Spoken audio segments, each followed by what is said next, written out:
membebaskan hidup yang terbelenggu dan menyembuhkan hati yang terluka. Terima kasih Tuhan Yesus, kami sambut berkat-Mu di dalam nama Bapa, Anak dan Roh Kudus. Kami sambut kebenaran firman-Mu yang setiap diberkati Tuhan. Sama-sama katakan amin. Haleluya. Salam semuanya. Salam. Ada sukacita hari ini? Ya. Apa kabar saudaraku? Luar biasa ya. Kita adalah orang-orang yang luar biasa. Kenapa kita disebut luar biasa? Seperti pujian yang mengatakan bahwa Yesus yang terlalu buat jiwaku dan juga buat jiwa saudara. Yesus yang paling termanis dan tidak ada apanya bagi dunia ya. Saudaraku, nama saya Yeremia Romelani dan asal saya dari Jawa Tengah, dan saya mengenal Kristus mulai umur 18 tahun ya, karena saya keluarga besar saya dan keluarga yang mengenal Tuhan atau dari Bani Kega dari seberang. Namun saudaraku yang terkasih, ketika saya mendengar Injil, saya umur 12 tahun saya mendengar Injil, dan umur 18 tahun baru saya menerima Kristus sebagai Tuhan dan Juru Selamat pribadi. Kenapa saya terima Tuhan Yesus Kristus sebagai Tuhan dan Juru Selamat pribadi? Alasan satu-satunya adalah Yohanes 14 ayat 6. Akulah jalan, kebenaran dan hidup. Tidak ada seorang pun yang datang kepada Bapa kalau tidak melalui Aku. Nah, menurut saudara, Yesus itu salah satu Juru Selamat atau satu-satunya Tuhan dan Juru Selamat? Yes. Kalau satu-satunya ada yang lain tidak? Tidak ada ya. Maka dari itu Yesus tidak bisa ditukar dengan apapun. Yesus tidak bisa ditukar dengan harta kekayaan, dengan jabatan, dengan pangkat. Karena apa saudaraku?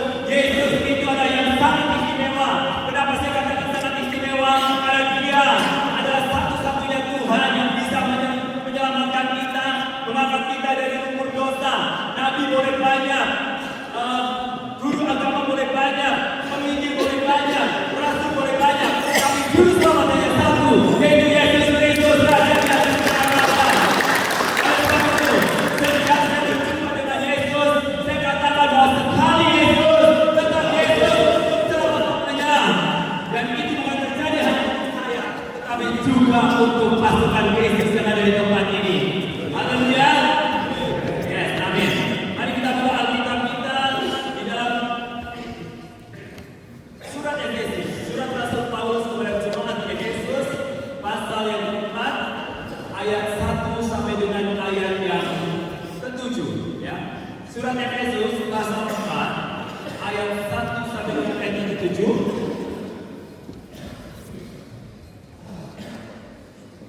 Ya, yang sudah mendapatkannya atau mau ditampilkan, oke.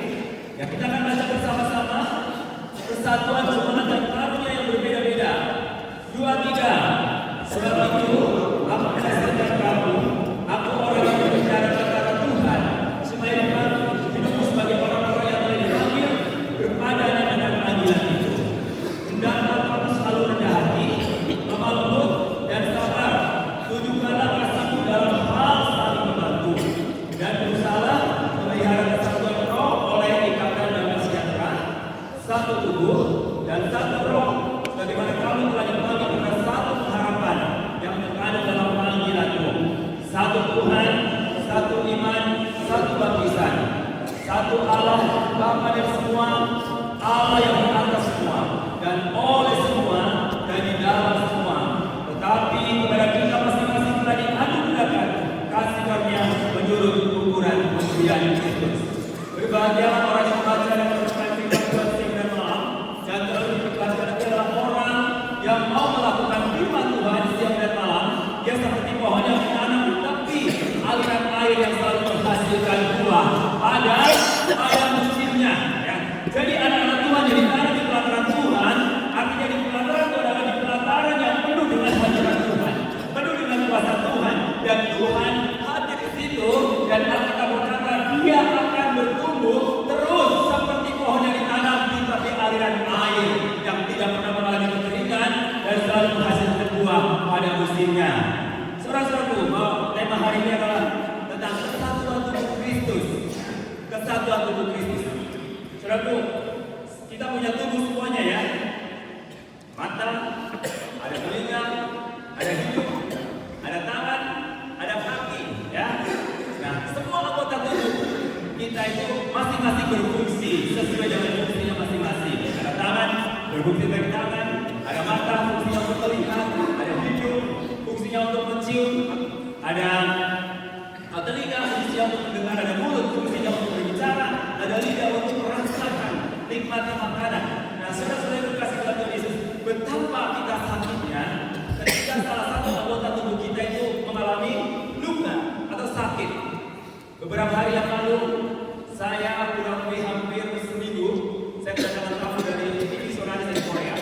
Jika saya harus mengantar, menjemput di bandara, mengantar keliling ke Jakarta, kemudian sampai ke Sukabumi, dan tidak pernah berhenti. Dan saya menyetir, saudaraku, dan tiba-tiba saya hari Kamis, Jumat pagi, saya mengalami sakit di Jakarta. Hari Kamis, saya mengalami sakit dan mulai, kemudian Jumat itu tambah parah. Dan kemudian saya pelajari dari doa sekolah, kami berdoa pada tanggal 21 malam. Kemudian saya pulang ke rumah, saya berdoa dan saya pegang leher saya, katakan sama Tuhan, Tuhan Yesus, dalam melayani Tuhan, saya tidak mau leher saya itu tidak bisa nengok. Tapi saya sama sekali tidak bisa nengok pada waktu itu. Dan karena mungkin terlalu banyak angin di sini karena AC dari belakang, atau bagaimana saya tidak tahu, tapi saya berkatakan dengan iman. Begitu saya berkata, Tuhan, oleh pelindung Yesus, aku pasti sembuh. Saudara yang luar biasa, yang pagi-pagi saya sembuh total. Dan hari ini saya sembuh total dan bisa tengok kiri dan bisa tengok kanan dan bisa melayani Tuhan hari ini. Dan saya tadi telepon oleh Pak Sedawul jam 7 pagi, jam 7 lewat lah. Saya lagi mungkin isi bensin. Tiba-tiba di telepon saya suruh melayani siapa? Kalau saya berdoa Tuhan, hari ini saya mau beribadah di tempat ini dan kebetulan saya hari ini tidak ada jadwal. Ya, saya percaya bahwa Tuhan sudah menentukan waktunya dan saya ada di hari ini di tempat ini untuk bagian berkat kepada saudara-saudara di tempat ini. Dan saya percaya bahwa di tempat ini akan lahir seorang polisi-polisi yang sungguh-sungguh takut akan Tuhan dan polisi-polisi yang hidupnya diberkati Tuhan luar biasa. Haleluya. Dan bangun naik dan tidak akan pernah turun. Kuncinya adalah kita, umat Kristiani dan umat Tuhan yang bergerak di satu angkatan yang sama bersatu menjadi satu kesatuan yang tidak bisa terpecahkan oleh kuasa apapun. Dan sama dengan kesatuan jemaat kita di sini pasti berbeda-beda ya, alirannya berbeda, denominasinya ya.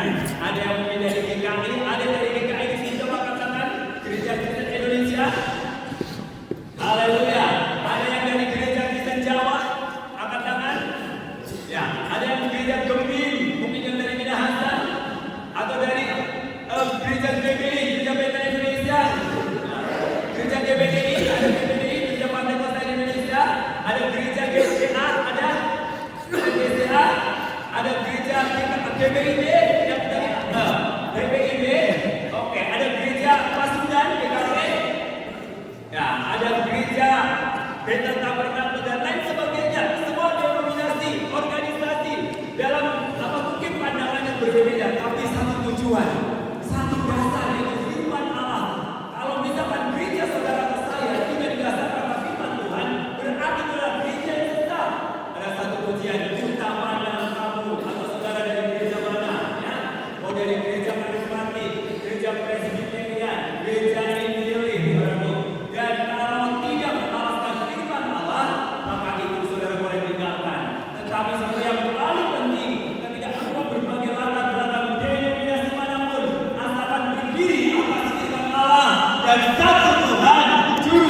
kasih karunia. Ya, Alkitab ayat 1. Sebab itu aku menasihati kamu. Aku orang yang menjarakan orang Tuhan supaya hidup sebagai orang-orang yang paling tajam kepada dan panggilan itu. Hendaklah kamu selalu rendah hati kepadamu dan sabar justru dalam kasihmu dalam hal saling membantu. Saudaraku bahwa di dalam ayat 7, tetapi kepada kita masing-masing pelayan anugerahkan kasih karunia menurut ukuran pemberian Kristus. Maksudnya begini saudara, kita sebagai anggota tubuh Kristus dipanggil oleh Tuhan untuk melayani Tuhan sesuai dengan kapasitas kita masing-masing. Ya. Ada yang dipanggil oleh Tuhan untuk menjadi hamba Tuhan, mencetak penuh waktu sehingga tidak ada jabatan lain. Ada juga seorang pengusaha yang punya pekerjaan yang melayani Tuhan, dan juga ada seorang polisi atau tentara, ya melayani Tuhan, tapi masih memiliki jabatan dalam pemerintahan. Itu tidak salah. Kenapa saudara? Karena masing-masing orang diberikan kasih karunia-Nya sesuai dengan panggilan di mana saudara ditempatkan. Yang penting, baik sebagai polisi, baik sebagai tentara, baik sebagai hamba Tuhan, sebagai pengusaha, sebagai guru, kita hadirkan kerajaan Allah di tengah-tengah kehidupan saya dan saudara. Karena apa saudara? Tuhan akan memakai kita di mana saudara kita berada. Di lembaga yang saudara saat ini imani dan yakin dengan saudara sendiri, di situlah engkau akan dipakai Tuhan luar biasa menjadi alatnya Tuhan untuk memenangkan jiwa bagi Tuhan Yesus Kristus. Amin. Nah, saudaraku, bahwa Paulus dia sedang pada waktu dia menulis surat kepada jemaat yang ada di Efesus, Paulus bukan dalam keadaan mungkin secara fisik dia lagi sedang senang berkelimpahan, tapi dia katakan bahwa sebagai orang yang dipenjarakan. Berarti Paulus waktu menulis surat kepada jemaat di Efesus, dia sedang berada di mana saudara? Sedang berada di dalam penjara. Kalau saudara mungkin sebagai polisi seringkali mungkin yang ditugaskan di lapas saudara, atau ketika saudara menangani kasus-kasus banyak namanya, ada yang namanya Matius mungkin, ada yang namanya Markus yang sudah menangani kasusnya, mungkin ada Yohanes ya. Kalau dulu Stefanus, Petrus, Yohanes, Filipus ya, Paulus masuk penjara karena apa? Karena ini.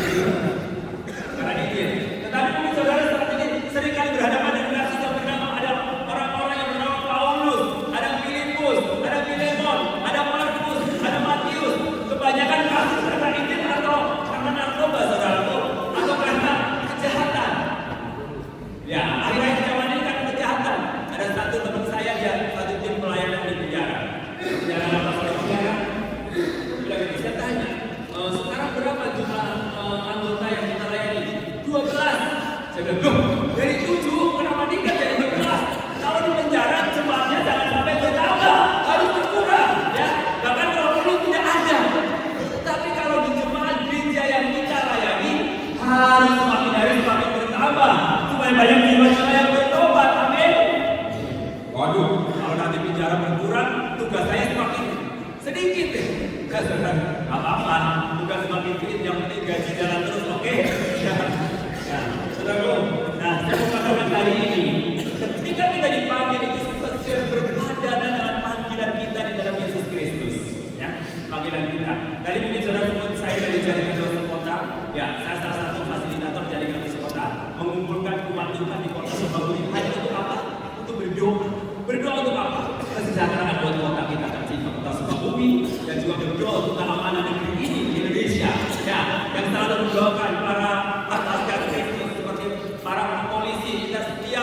Kita berdoa pasti didoakan menegak hukum dan menjaga keamanan negeri ini supaya diberikan kekuatan kesehatan, hidup di dalam takut akan Tuhan. Itu selalu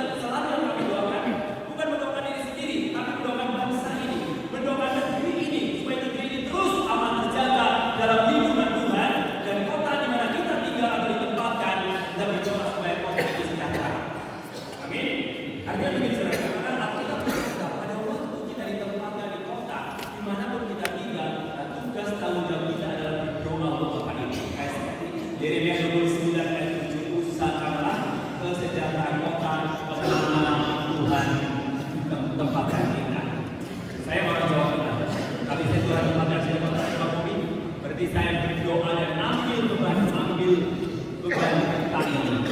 Doa untuk kota ini, menjaga keamanan kota ini melalui doa. Kalau saudara perlu menjaga keamanan di setiap kotamu dengan kekuatan yang Tuhan percayakan melalui bagaimana. Kalau kami menjaga keamanan ini melalui doa, karena kami percaya dengan mendoakan lembaga Polri, lembaga TNI, dan juga pemerintahan itu adalah tugas tanggung jawab kita sebagai anak-anak Tuhan di negeri ini. Nah, saudara-saudara yang terkasih, marilah kita terus berpadanan dengan panggilan itu. Bagaimana caranya hidup kita berpadanan agar kesatuan tubuh Yesus terus terjaga? Yaitu kita hendaklah rendah hati. Rendah hati itu adalah sebuah sikap di mana kita harus menempatkan orang lain di atas kita. Kepentingan orang lain di atas kita itu memang terlalu sulit. Contoh kita seperti Yesus. Yesus itu makin rela untuk kita karena salah satu sifat yang dimiliki oleh Yesus adalah rendah hati. Rendah hati bukan berarti rendah diri. Orang yang rendah hati bukan, justru orang yang rendah hati Tuhan yang makan. Ya, orang yang meninggikan diri itu hidupnya akan direndahkan, tetapi orang yang merendahkan diri atau rendah hati itu akan ditinggikan. Itu adalah hukum Alkitab. Ya, jadi orang yang sombong atau congkak selalu meninggikan diri, biasanya hidupnya akan menuju kepada kehancuran. Tetapi orang yang rendah hati itu hidupnya akan terus dibawa oleh Tuhan. Saudara-saudaraku, meskipun saudara saat ini mungkin punya pangkat, punya jabatan, itu sifatnya sementara. Harus tetaplah, meskipun jabatan kita sudah tinggi, tetaplah kita rendah hati. Karena itu adalah kunci menuju kepada kesuksesan, pada kebahagiaan, dan Tuhan makin tinggikan kita. Rendah hati itu bicara sikap. Sikap rendah hati yang mau menerima semua orang apa adanya, karena semua manusia itu tidak ada yang sempurna. Dalam satu peloton atau dalam satu tim saudara tidak sama sifat dan karakternya, dan kita sebagai anak Tuhan kita harus memiliki sikap yang rendah hati dan bisa menerima semua orang di dalam kekurangannya dan kelebihannya. Ketika kita sudah memiliki sikap itu, pasti kita bisa menjalin sebuah tim yang kuat, kokoh, dan tangguh dan tidak tergoyahkan. Kemudian selain punya sikap rendah hati, kita harus lemah lembut. Masa polisi harus lemah lembut? Saudaraku, mungkin sudah berpikir, kalau orang Sumatera, Batak suaranya berarti dia nggak lembut, ya kan? Oh, kalau orang Jawa suaranya lembut, berarti dia lembut. Saudaraku, kata lemah lembut itu tidak tersentral pada bagaimana cara orang itu berbicara atau intonasi atau nada. Oh, berarti kalau dari Indonesia Timur orangnya nggak lemah lembut karena suaranya keras. Kenapa suaranya keras? Padahal saya lihat karena mungkin jarak rumah di Indonesia Timur karena masih banyak luas tanahnya, tidak mungkin keras kalau ngomong. Tapi bukan berarti orang Indonesia Timur juga lembut. Karena lembut tidak itu dari bagaimana tutur katanya atau gaya bicaranya, tetapi lemah lembut itu diukur dari sikap hatinya. Sikap hati lemah lembut. Arti lemah lembut itu berarti dia tidak kasar dan tidak marah. Itu lemah lembut. Dan kemudian sabar ini satu sikap yang luar biasa, salah satu buah sabar, lemah lembut. Saudara sabar artinya begini. Ada lagu yang saudara ini lagi anak kecil kita sering nyanyikan. Kalau bukan hari ini, mungkin minggu depan. Kalau bukan minggu ini, mungkin bulan depan. Kalau bukan bulan ini, mungkin tahun depan. Ya, saudara pada waktu kontes ini udah berapa tahun menantikannya? Ada yang langsung top chat, tes langsung lulus, angkat tangan. Ada yang begitu tes masuk ke sini langsung lulus, angkat tangan. Haleluya, tepuk tangan bagi Yesus Kristus. Ada yang sudah 3 kali tes baru lulus, angkat tangan. Nah, ada teman saya udah berkali-kali tes sudah lulus, udah 4 kali lulus. Sabar. Kalau bukan hari ini, mungkin minggu depan. Kalau bukan minggu depan, mungkin bulan depan. Kalau bukan bulan ini, mungkin tahun depan. Artinya satu lagu ini menunjukkan bahwa kita harus sabar menantikan jawaban Tuhan. Kalau mungkin tahun ini kita belum bisa masuk ke tempat ini, berarti Tuhan belum izinkan.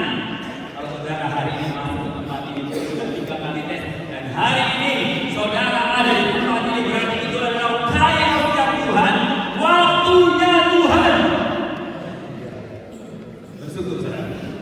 waktunya Tuhan. Manfaatkan sekali waktunya Tuhan sekarang. Karena tidak semua orang menikmati waktunya Tuhan. Hari dan waktu saudara ada di tempat ini. Pergunakan sebaik mungkin. Entah itu saudara bersusah payah dalam menjalankan ujian latihan fisik, usianya sudah lumayan ya, lumayan lebih. Ada yang usianya 40 tahun ke atas di sini angkat tangan. Semua. 50 tahun. Ada yang semua 50 tahun ke atas. Luar biasa saudaraku. Bahwa mungkin fisiknya sudah mulai teman-teman tidak seperti dulu. Tapi kuncinya adalah hati yang bergembira, adalah obat yang manjur, semangat yang patah, memberikan utang. Saya juga umurnya sudah 55 tahun, tapi saya sudah jalan 5 jam. Saya pernah masuk Badui, jalan 5 jam, jalannya setapak, saya juga jalan. Ya, hujan-hujanan, saya nggak mau kalah sama polisi, jalannya patah. Ya, kenapa? Saya mampu, kenapa? Karena saya gembira, semangat. Ya, karena hati yang gembira itu yang memberikan dorongan kita semangat. Semangat lagi apa? Goal, tujuan. Nah, tujuan saudara di tempat ini itu apa? Pasti itu naik pangkat ya? Betul nggak? Betul. Nah, goalnya saya mempromosikan. Sebagai pangkat harus. Nah, sama dengan kita melayani Tuhan. Gak pernah patah semangat. Kenapa? Kita mau dapat hadiah. Hadiah apa? Hadiah surgawi. Pada waktu kita mati, kita masuk surga dan kita dapat mahkota. Nah, sama seperti itu. Saudara sekarang sedang berjuang. Hari ini belajar berarti waktu sudah usia 20 ke atas. Saudara tidak pernah merasa lelah. Mungkin kadang-kadang diomelin sama pimpinan saudara, dibentak-bentak pada sudah 50 tahun ke atas. Saudara, sabar, rendah hati. Tapi jangan bilang ini, sabar ya, nanti setelah keluar dari tempat itu gua balas dendam. Itu bukan sabar, saudara. Jadi sabar dulu, sabar, karena ada janji Tuhan yang menantikan, yaitu saudara akan dipromosikan naik jabatan. Haleluya. Oke, naik jabatan tentunya naik gaji juga kan? Amin. Itu harapan kita semua. Harapan kita semua yang ada di tempat itu seperti itu. Enggak salah. Itu normal. Itu goal. Tujuan sama dengan saya melayani Tuhan punya harapan, punya tujuan. Saya tidak pernah mengenal lelah untuk melayani Tuhan kemanapun pergi. Enggak pernah kenal lelah kenapa? Karena goalnya saya supaya banyak jiwa-jiwa yang akan diselamatkan oleh karena Yesus. Kenapa saya harus keliling untuk memberitakan Injil? Karena punya satu alasan. Satu, semua manusia sudah berbuat dosa. Kedua, hanya Yesus satu-satunya Tuhan yang juru selamat. Kalau juru selamat banyak, saya bakal memberitakan ini. Semua orang itu baik. Benar dan baik sama nggak sekarang? Benar dan baik sama? Ya. Tidak ya. Kalau kebaikan, kalau baik, semua orang pasti menerima. Meresponinya, nggak ada yang menentang. Tetapi kalau kebenaran, tidak semua menerima kebenaran. Banyak yang kita memberitakan kebenaran, ada konflik, ada perlawanan, ada permusuhan, itu tidak masalah. Baik dan benar. Baik itu belum tentu benar, tetapi kalau benar itu pasti baik. Kalau baik itu pasti semua orang menerimanya, tetapi kalau benar tidak semua orang menerimanya. Ada risiko yang harus tanggung, karena Alkitab berkata, dialah jalan kebenaran, dan kebenaran itu harus diberitakan kepada semua orang, bukan hanya orang Indonesia Timur, tapi seluruh Indonesia. Amin. Ya, saudara, apalagi kembali ke tempat ini sudah tinggal di setiap kota. Saudara, ada alatnya Tuhan dipakai Tuhan luar biasa untuk memenangkan jiwa. Orang-orang yang membuat tadi, saudara mungkin Injili dan kemudian mereka bertobat sehingga akhirnya berubah. Karena hanya Injil yang bisa mengubah setiap kehidupan orang. Dulu saya benci banget sama orang Kristen, tapi ketika saya bertemu dengan Injil, saya menjadi mengasihi Tuhan Yesus Kristus dan saya bisa mengasihi semua manusia. Nah, semua manusia, suku, ras dan agama semua kita cinta. Karena Tuhan tidak pernah membedakan. Semua Yesus Kristus datang untuk semua orang. Amin. Ada lagu yang sedang kita boleh buka di YouTube, Jesus for everyone. Artinya Yesus semua orang. Karena Yesus datang bukan memberitakan agama. Yesus datang memberitakan keselamatan, pertobatan, ya. Yesus datang bukan memberitakan agama. Yesus datang memberitakan keselamatan, pertobatan yang pasti. Bahwa di dalam kita ada kasih dan pengampunan. Dan orang yang datang mengaku dosa di hadapan dia dan menerima Kristus, dia sebagai Tuhan yang berusaha pribadi. Dari